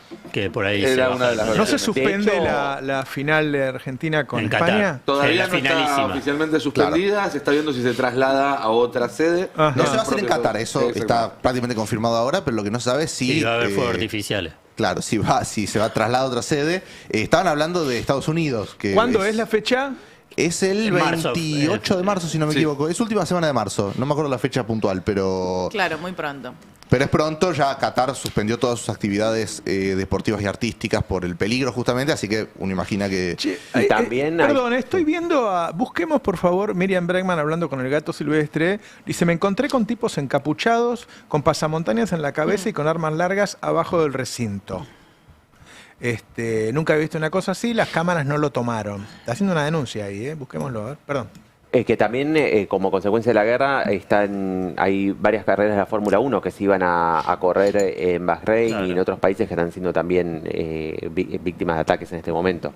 Acá en este momento en donde está tratando de bajar la inflación del 3%, además recuerden que acá todo está dolarizado y con precios internacionales. Acá no importa que el gas sea nuestro, incluso que lo haga una empresa nacional, que tengamos el gasoducto, nada. Lo que valga ahí lo vas a pagar vos acá. Por ahí un poquito más incluso. Hubo otro discurso en estos días, creo que Poltroni, ¿no? El hombre de Formosa, que dijo que comer carne era un lujo. Van avanzando en eso. Sí. Ese tipo quiere ser gobernador de Formosa y dice que comer carne es un lujo. Bueno, están avanzando con ese discurso de que los argentinos nos acostumbremos a que comer carne es un lujo. Yo no sé. Eso es la antesala de que se vienen más aumentos de la carne. Pero es que lo sabemos, claro, que se vienen más aumentos. Por eso digo, si van subiendo, eso le va a subir el costo de transporte, que en Argentina está siendo insostenible el costo del transporte. Es un problema para Argentina. Yo no sé por qué Milei lo festeja o si no entiende del todo lo que le va a pasar con esto. Y también los subsidios económicos que son claves para pensar el superávit fiscal. A mí me sorprendió bastante, bueno, no me sorprendió, pero estas declaraciones de hoy de Nicolás Pino celebrando el discurso de Javier Milei en relación a que las retenciones van a bajar cuando se pueda por el superávit fiscal. Yo lo que entendí cuando Milei dijo eso fue, bueno, esperen sentados, chicos, porque este año no hay espacio para bajar las retenciones, que era obviamente uno de los reclamos que viene de parte del campo, que necesita o pretende o un mejor tipo de cambio o una baja de las retenciones. Hay que ver qué pasa en el sector energético. Obviamente que si sube el precio internacional, en términos de la balanza energética, es positivo para la Argentina, porque nosotros estamos exportando energía. Entonces eso es positivo, pero en términos de precios internos te puede desbaratar todo. Recordemos el impacto que tuvo la guerra en Ucrania, ¿no? Cómo fue también uno de los hechos que marcó ese año en la economía argentina, con una disparada de la inflación que después siguió ese camino al alza. Y con una salvedad política, que es que el gobierno de Alberto Fernández podría decir, yo con la guerra de Ucrania no tengo nada que ver. Este es un gobierno que defiende que Estados Unidos haya atacado a Irán, con lo cual quiere formar hacerse cargo de las consecuencias que eso tenga. Y ojo que además, Alfredo justo escribió sobre el tema del riesgo país. Ya incluso no es culpa de Argentina, pero todos los riesgos país van a subir en el mundo. Y está bueno ver los datos porque Alfredo escribe esta nota, supongo, con los datos hasta el viernes, no los datos por la guerra. La guerra no estaba cuando Alfredo escribe esta nota que dice, bueno, no pueden bajar el riesgo país, no lo pueden bajar. Y hoy, ¿cuánto está? 588, o sea que subió. Ya subió, digamos, claro. 570 había cerrado. Claro, con viento a favor, aprobando todos los proyectos que el mercado quería, igual el riesgo país subía. Del riesgo país, desde fin de enero a lo que fue el viernes, subió un 20% el riesgo país. En un escenario donde decís, mirá, el Banco Central está comprando reservas, que es lo que quería el mundo financiero. Están aprobando las reformas estructurales que siempre el establishment les estaba exigiendo. Por ejemplo, la reforma laboral. La de los glaciares también, que beneficia a sectores del poder económico. Pese a todo eso, el riesgo país seguía subiendo. ¿Qué es lo que indica? ¿Qué es lo que está marcando que el riesgo país suba pese a todos estos gestos y medidas de Milei y Caputo hacia el mercado? Es que el mercado no les cree a Milei y a Caputo que puedan sostener este plan económico, pues es un plan económico insostenible. Por ejemplo, en la disponibilidad de dólares. Pese a la compra de dólares, las reservas netas, según el cálculo del del Fondo Monetario Internacional, están en 14.000 millones negativas. Entonces compran, los dólares que compran, se van por la canaleta del pago de la deuda. Y la suba de las reservas brutas, gran parte se explica por la suba del oro y por un repo, o sea que es dólares prestados. ¿Y qué es lo que piensan? ¿Que el mercado no lo ve? ¿Que pueden engañar al mercado? Dice...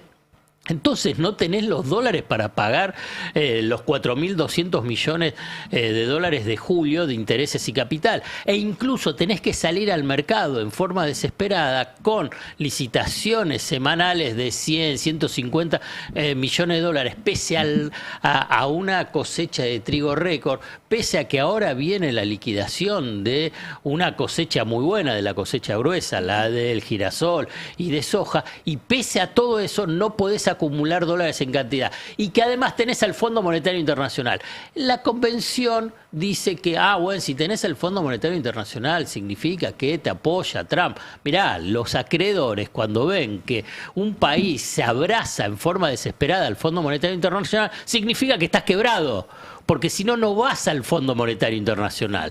Entonces, esa marca de calidad o de credibilidad, en realidad para los inversores, es decir, este país no es confiable. Pero aún más, porque si el Fondo Monetario Internacional da un crédito de 500, 1.000 millones de dólares para tratar de impulsar las reformas estructurales y esas reformas del ajuste que sirva para pagar la deuda, los financistas pueden decir, y bueno, está bien que esté el fondo, pero cuando el fondo pasa a ser el principal acreedor individual y además de que es un organismo multilateral, y que no hay default a los organismos multilaterales y tienen una deuda de 60.000 millones de dólares, pasa a ser el acreedor privilegiado. ¿Quién es el que primero cobra?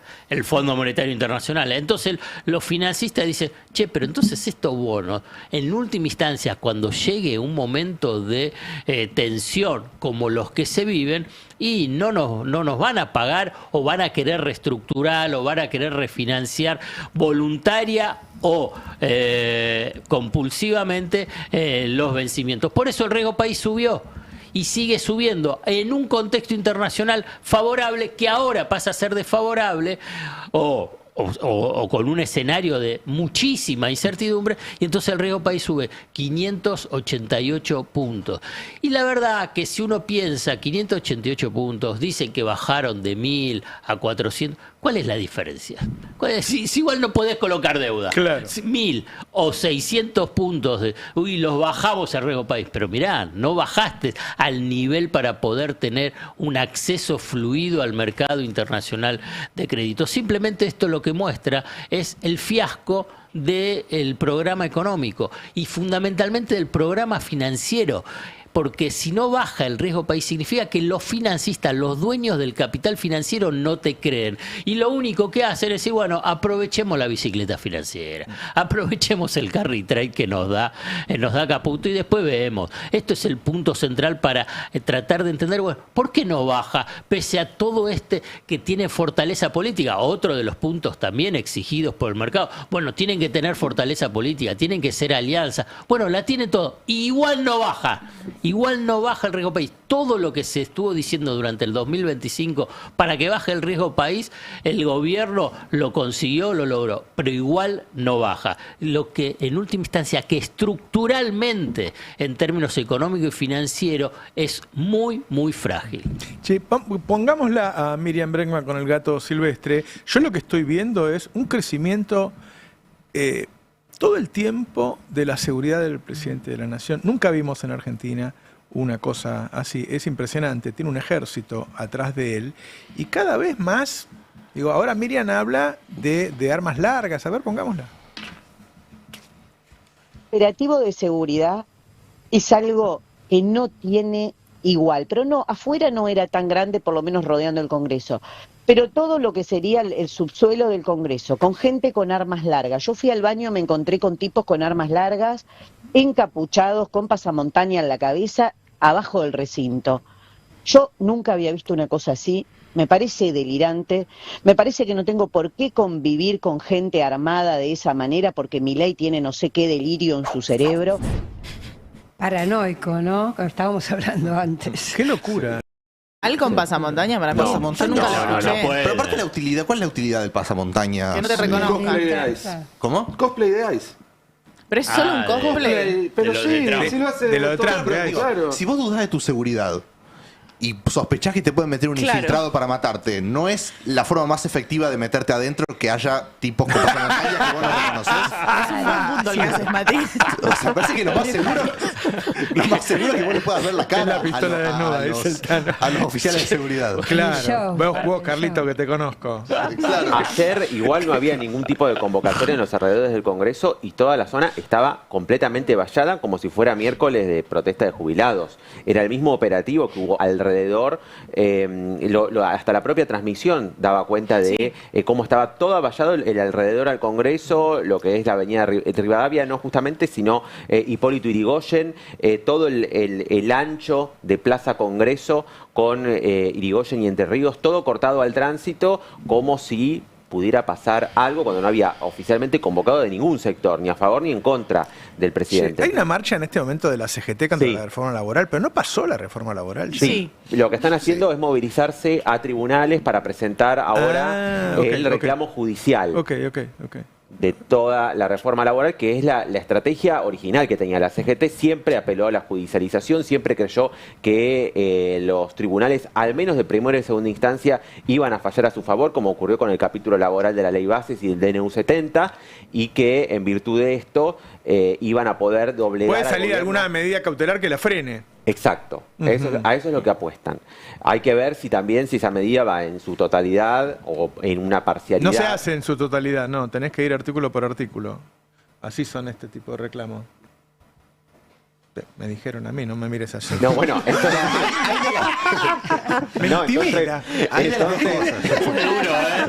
Una mirada. Digamos, si lo tenés que poner como el cómic. Yo tengo una abogada en casa.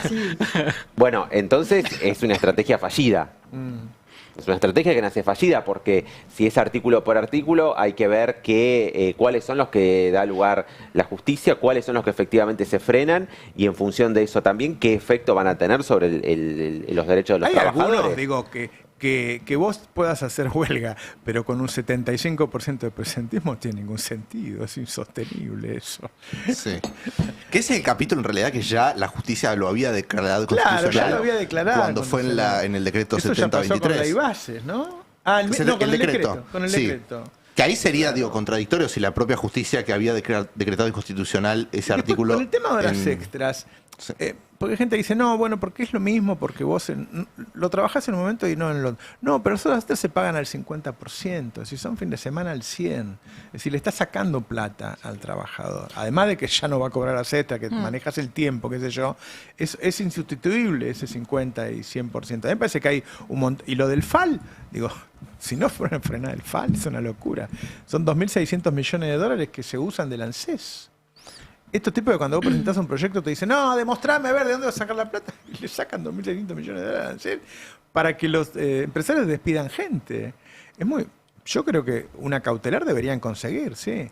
Bueno, y así muestran un poco de músculo y se los ve en la calle también, ¿no? Parece que hay bastante. Uno de los conceptos con los que van en este argumento legal es la progresividad de los derechos, es decir, el marco normativo, no solamente argentino, sino de la OIT y de todos los convenios que la Argentina ha suscrito durante todos estos años, implica que no se puede ir para atrás por los derechos. Una vez que hay un derecho adquirido, no se puede reducir. No sería ahí la mismo. primera vez que lo hacen, digamos, ¿no? Entonces, ese es como el gran concepto marco de esta presentación judicial. Lo que no tengo claro es si ya se promulgó la ley.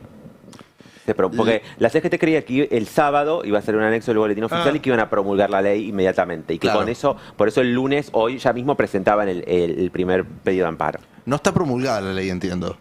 Yo entiendo que todavía no se publicó. Igual tiene 10 días hábiles el presidente para promulgarlo y si no se promulga en ese tiempo, se promulga de hecho. Son 10 días para promulgar o vetar, cosa que obviamente no va a suceder. Pero además la tiene que reglamentar. Sí, eso ya es otro trámite, eso ya viene después. Y atención ahí porque en Casa Rosales en que Sturzenegger puede tener alguna pequeña revancha en la reglamentación. ¿Con qué? ¿Qué más quiere? En vez de 6 cuotas para la indemnización, 24 cuotas, sin interés. Qué locura. Bueno, están todas las bolsas del mundo para abajo, Sí, empezando todo la para crisis financiera, que era ustedes imagínense, estás con el tema de la inteligencia artificial, que nadie sabe qué sectores van a salir ganadores, qué sectores perdidos, entonces todos los que están invirtiendo están saliendo de ahí. A eso se suma la guerra de aranceles y ahora esta guerra en Medio Oriente, que lo que está haciendo Irán, claro, está atacando todas las reservas, las refinerías, las reservas petroleras, los lugares donde se hace el GNL, era una obviedad, ¿no? Y lo hace con unos drones baratos, que te podés comprar uno si ahorrás, juntamos unos cuantos y se compran. En serio, al lado de lo que sale el armamento, salen $100.000 los drones. Bueno, Mirá. al lado de lo que sale de armamento que usa Estados Unidos, que vale $50 millones cada uno. Acá, hablando con Bernabé Malacalza, que es experto en relaciones internacionales, que sabe mucho de este tema, me dice lo siguiente. Emiratos Árabes Unidos están derribando aproximadamente el 92% de todo lo que Irán le lanza, que es una tasa de intercepción altísima. Altísima, sí. Enorme. Pero el tema es que los misiles que lanza Irán salen entre 150 y 300 millones, los drones salen 11 millones. Digo, el gasto iraní es bajo. Es mucho más bajo que el gasto de cada uno de los interceptores. Claro, entonces puedo tirar 100 y que me voltee en 92 y después tiro otro 100 y me voltee en 92. Se calcula que Irán en el fin de semana, solo Emiratos Árabes, para aislar uno de los frentes, gastó $300 millones en todos los ataques. Que es poca guita para La ellos. defensa árabe salió $2.000 millones. Pero además hay otra cuestión. Estos drones, además de ser baratos, se fabrican a un ritmo diario. Claro, que es lo que decías vos. Cuando uno lee la Primera y la Segunda Guerra Mundial, el problema era cómo fabricar tantas municiones, por ejemplo. La logística. La logística, claro. Siempre se dice la estrategia es superior a la táctica y la logística es superior a la estrategia. Vos podés tener una estrategia bárbara. Ahora, si no sabés cómo hacer para tener cantidad de armas, de combustible, de personal, etcétera, en todos los escenarios al mismo tiempo, empezás a tener problemas. Y lo que no esperaba Estados Unidos, me parece, Telma, vos lo sabrás mejor, era que Irán respondiera no solamente tan fuerte, sino tan abiertamente, ¿no? Hasta en Chipre hubo ataques. Es decir, Irán dijo, bueno, si quieren la guerra mundial, vamos, pero vamos directo, no van a llevar ustedes el ritmo, no van a decir ustedes cuándo se escala y cuándo se desescala. Claro. Escalamos De hecho, nosotros. se quejaban, ¿cómo va a atacar tanto? ¿Cómo va a responder de esa manera? En serio, había Sí, quejas. era un ataque preventivo, Buscame el chicos. 29, porque ya quiero llevar tranquilidad a la población. Los robots atendiendo heladerías. Digo, porque no se está hablando mucho acá de lo que está pasando, pero están haciendo de todo, porque vos decís, no, lo que pasa es que van a reemplazar a los de cuello blanco, se dice, ¿no? Bueno, esto, qué sé yo, están atendiendo una heladería. A ver. Mira, eso es China, ¿no? Imaginás vos acá, vas al Unicenter y te atiende un robot. ¿Qué querés? Dice el robot. Porque además lo hacen para tu barrio, ¿viste? Hay robots negros para nosotros, los de Talar son robots morochos, para que no nos sintamos discriminados. Da un poquito de escalofrío, ¿no? No, ¿Qué pero te parece? Hay uno ¿Qué te que, parece? Más allá de la heladería, pero hay digo. uno que vi el fin de semana, me parece que el de Optimus es el de Elon Musk, que había uno que lo empieza a joder, le da el vaso para que le llene de pochoclo y se lo saca. Y entonces el robot, la mano iba y no lo podía conseguir. Finalmente se lo da.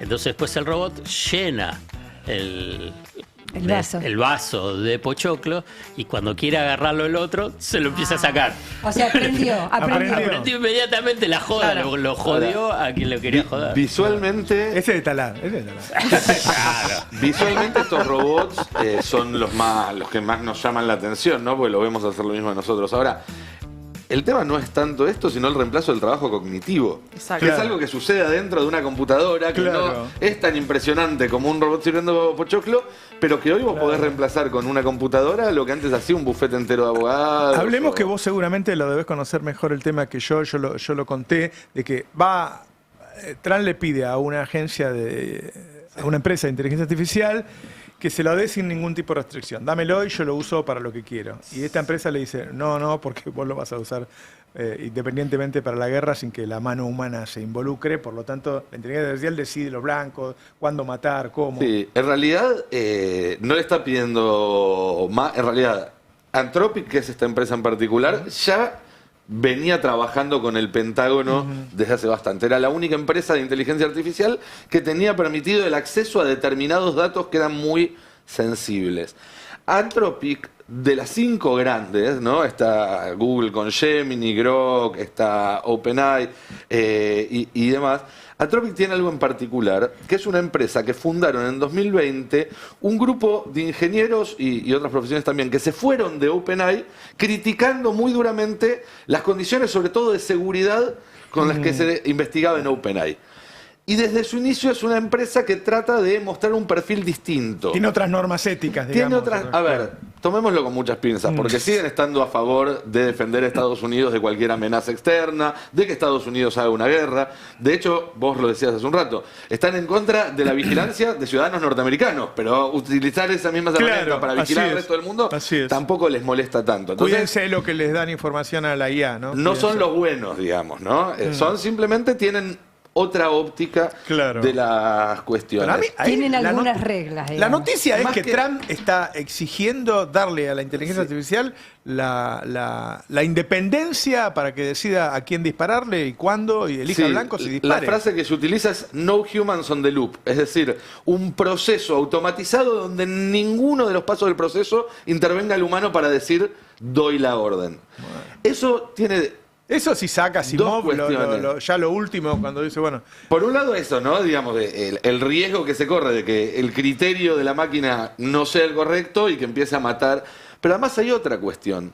Mira, cuando salieron las primeras computadoras IBM a la venta en la década del 70, el manual de instrucciones empezaba con una frase bien grande que decía, una computadora no puede ser responsabilizada de nada y por lo tanto una computadora no tiene que tomar decisiones de gerenciamiento. Esa es una frase que es histórica en la historia de la computación. El computer cannot be held accountable, entonces no tiene que tomar management decisions. Vos acá lo que estás haciendo es quitando la responsabilidad política sobre el acto de violencia, porque si lo decidió una máquina, después a qué funcionario vos le recriminás en caso de que esa máquina apunte, por ejemplo, contra una escuela, contra un hospital o lo que fuera. Bueno, un paso inicial de eso lo hizo Israel, porque el muchacho, ¿vieron aquel documental que salió premiado con el Oscar, que había un chico israelí y un chico palestino? Bueno, el israelí, que es periodista, hizo justamente una nota maravillosa denunciando que había se llamaba Lavender, o se llama Lavender, o sea, la banda, el operativo, y que era así. Él entrevistó a muchos generales israelíes que contaban que usaban inteligencia artificial y que ellos no decidían nada. Por ejemplo, ¿qué decidían? ¿Quién es el jefe de Hamas en tal barrio? Esperaban a que entrara en el edificio de su casa el jefe de Hamas para tirar la bomba. Eso fue denunciado por este muchacho, documentalista y periodista. Volviendo a Anthropic, entonces, ¿cuál es la principal diferencia de Anthropic con el resto de las empresas de inteligencia artificial? El resto de las empresas de inteligencia artificial le dan una lista cuando, digamos, programan un modelo, cuando educan a un modelo, de cosas que no tiene que hacer. Y eso es problemático porque si vos te olvidás algo de la lista, si aparece una situación que no está previsto, lo que sea, bueno, así es como se encuentran los fallos, los hackers encuentran fallos. Anthropic decidió darle a sus modelos de inteligencia artificial lo que ellos llaman una constitución. Es decir, le dan algo más parecido en la educación, lo antropomorfizan, lo tratan como si fuera un ente, no humano, pero un ente con el cual se puede dialogar, y le enseñan valores. Y básicamente lo que le pedía el gobierno de Estados Unidos a Anthropic era que desactivara esa parte del entrenamiento, que no le enseñara valores, porque básicamente lo que pasaba es que la inteligencia artificial, Cloud, que es el modelo de Anthropic, básicamente no quería hacer cosas que le pedía el Pentágono, porque contradecían esa constitución inicial. Bueno, obviamente que esto escaló. La gran noticia fue que el viernes a la tarde, después de un ultimátum, Anthropic dijo, nosotros no nos vamos a mover de acá. Esto hace una década era ciencia ficción. Lo que estamos hablando hace ahora. 3 años también, hace 2 también, sí, sin duda. Pero lo cierto es que después para mí hay otro debate súper interesante de fondo. Cuando fue el intento de golpe de Estado en 2020, todas las compañías tecnológicas salieron a limitar muchísimo el alcance de los mensajes de Donald Trump. le cerraron sus cuentas en Twitter y demás. En ese momento fue muy celebrado y algunos advertíamos, ojo que no está bueno que una empresa privada sea la que decida la libertad de expresión, tercerizar en empresas privadas la libertad de expresión. La misma pregunta podría hacerse con esto. Che, ¿está bien que sea una empresa de inteligencia artificial la que toma estas decisiones y no un presidente electo? Para mí el matiz está en que vivimos en una posdemocracia y ya Trump no es un presidente legítimo en el 100% como lo podía ser incluso en su primer mandato, como no lo es Milei tampoco acá, porque atiende las leyes que le convienen, pero ignora absolutamente las que no y demás. Claro. Eso no significa tampoco que esté bueno que sea Anthropic la que decida cuál es el límite de la... Por eso es que yo vengo diciendo hace mucho que el problema de la inteligencia artificial... Lo decide Anthropic, ¿no? El problema de la inteligencia artificial no es algo que se pueda resolver en el uso que cada uno le da o le deja de dar, o país por país, tiene que darse de forma global. Yo uso siempre el mismo ejemplo. Imagínense dónde estaríamos ahora si después de 1945 toda la cuestión de la energía atómica y del uso bélico de la energía atómica se hubiera regulado o no regulado de la forma en que ahora no se está regulando la inteligencia artificial. Probablemente el mundo hubiera volado por los aires antes de 1960. Bueno, ahora en esta nueva mentalidad occidente, el saber cómo hacer. Y detrás de eso también hay si no las dejamos las manos libres a las empresas, China nos va a ganar la carrera, ¿no? Hay un tironeo. Pero claramente se necesita una mirada mucho más holística, mucho más global de los controles y de qué puede hacer o no una inteligencia artificial. Si esto lo decide, sea un gobierno como el de Trump o una empresa como Anthropic o Grok, ya salió Elon Musk a decir nosotros nos ponemos como voluntarios para hacer lo que Anthropic no quiere hacer. Y al gobierno dijeron, no chicos, la de ustedes no nos sirve porque no están avanzada. OpenAI está en negociaciones avanzadas, también tener un acuerdo similar. Bueno, hay que ver cómo se desenvuelve, pero claramente estas son decisiones muy importantes para dejar en una sola mano.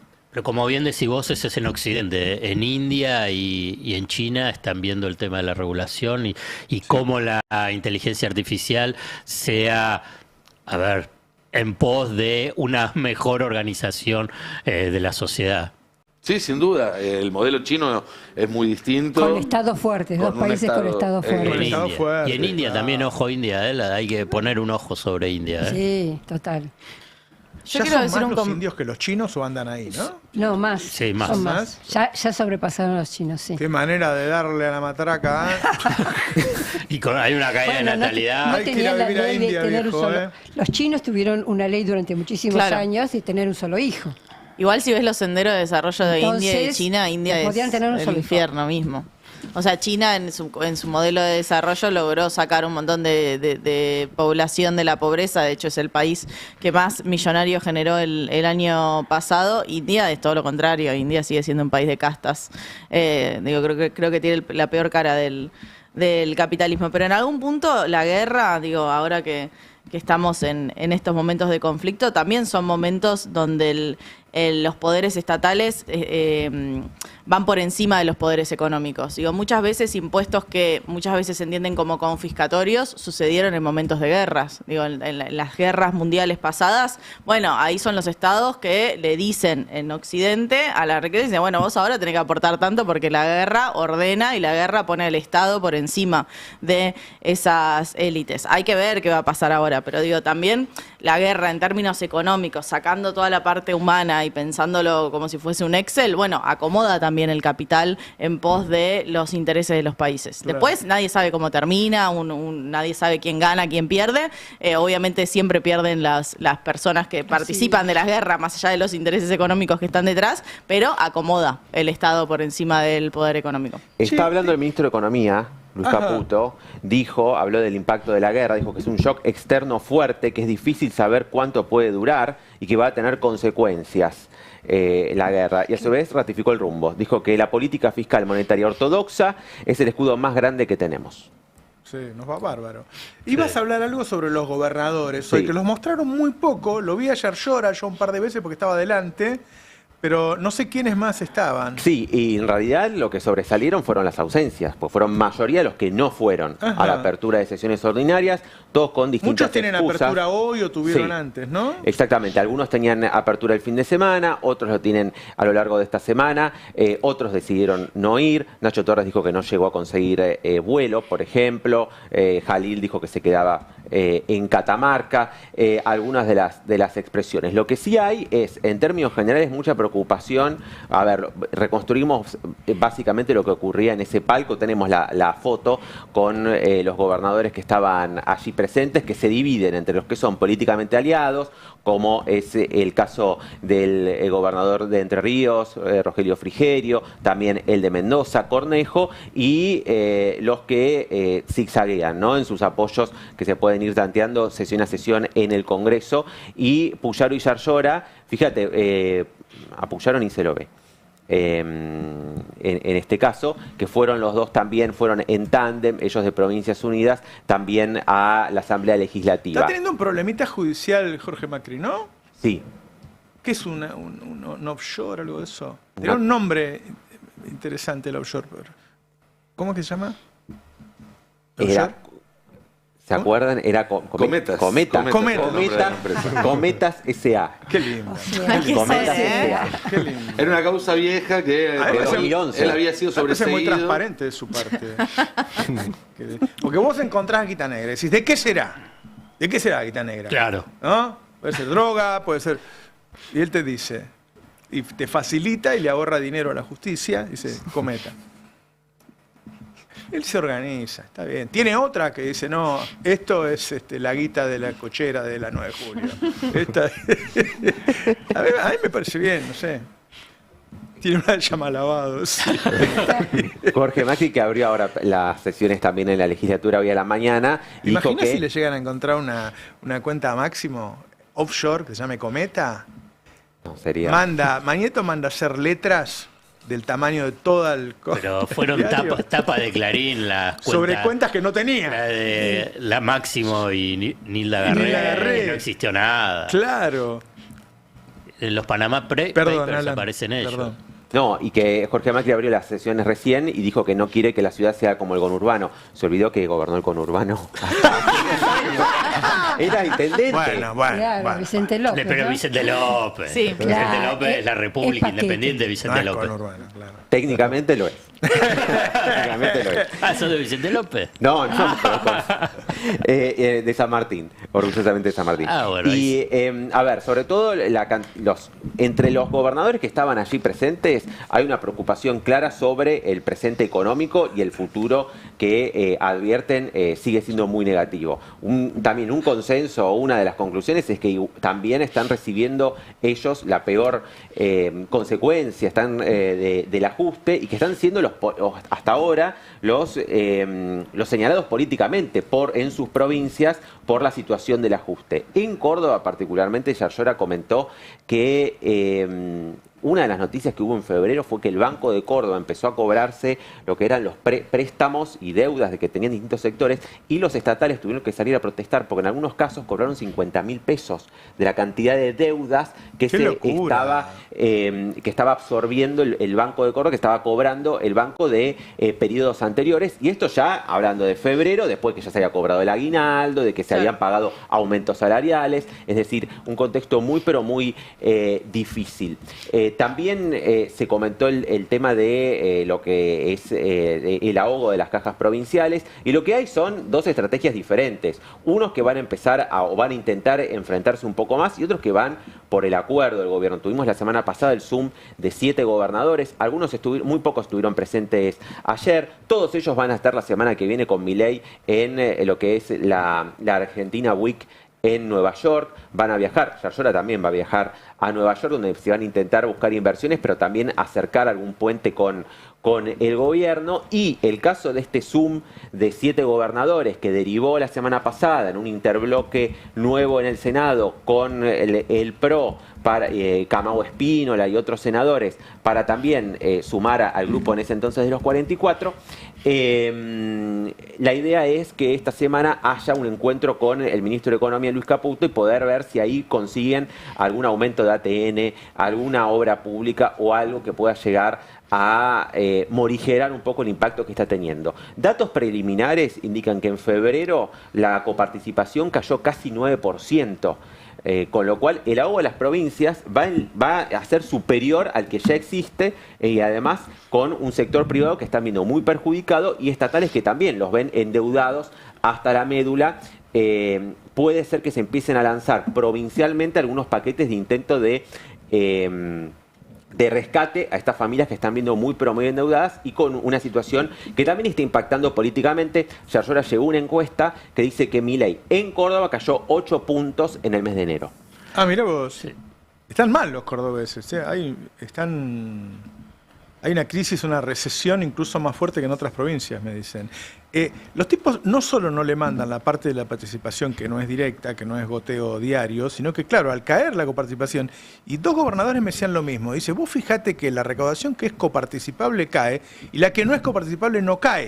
Es decir, que los tipos cuando delinean la baja de impuestos se fija bien qué impuestos bajan y bajan los que les tocan a los gobernadores. Y guarda que esta baja de impuestos a las cosas de lujo es guita, ¿eh? Es guita, no es poca guita.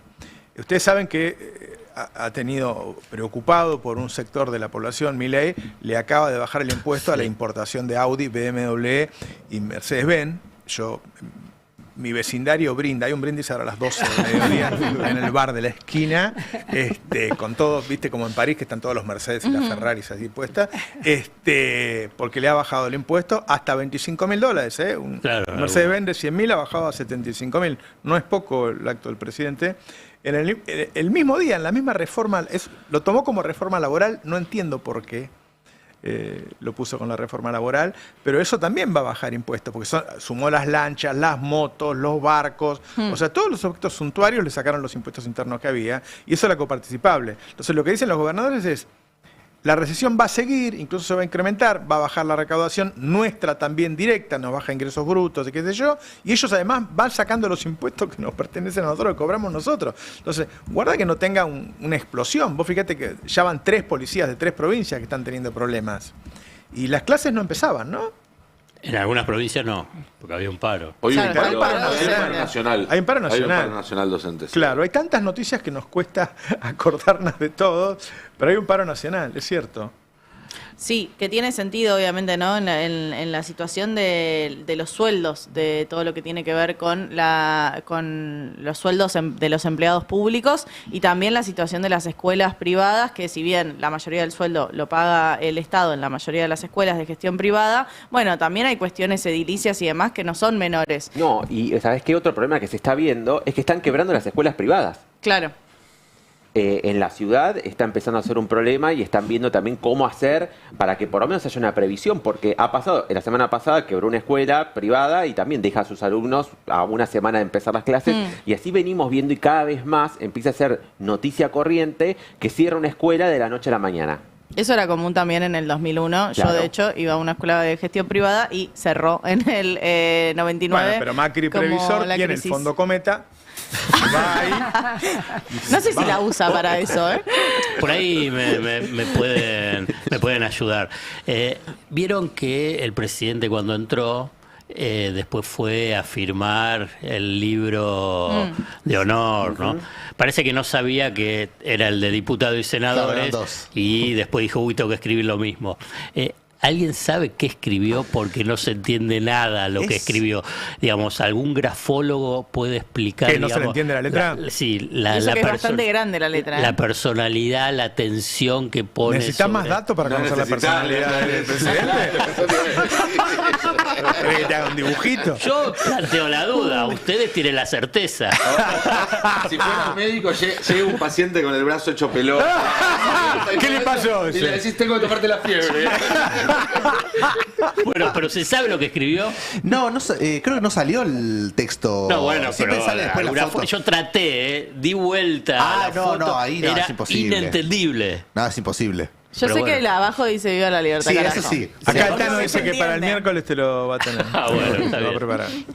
Acordate. Igual fue gracioso el momento en el que se da cuenta que tiene que Volver a escribirlo de nuevo. Sí, le dio fiaca en el momento. En 2 libros hay que... Claro, porque diputado y diputado y senador, senado. Ajá. Entonces escribe el diputado y dice, uy, tengo que volver a escribirlo. Che, corrió mucho en los últimos... ¿Se terminó? El Tano dice que se terminó. Terminó. ¿Cómo me cortan las piernas? Claro. Todo por esa tanda de mierda. No. Capitalista. Che, queremos agradecerle a nuestros auspiciantes, que son muchos, gracias a Dios. Bueno, se terminó. Llega Adrián Murano, va a ser un día tranquilo. Hay un búnker acá cerca, hay sirenas ya. Y Jorge Macri con su fondo Cometa lo tiene todo organizado, así que los que estamos en la ciudad estamos asegurados. No crean que el fondo Cometa lo va a usar para otras cosas. Muchas gracias por acompañarnos. Abrazo a todos y a todas. Chau. El Destape 1070. Sin vueltas, sin ruidos. Información. Radio y punto.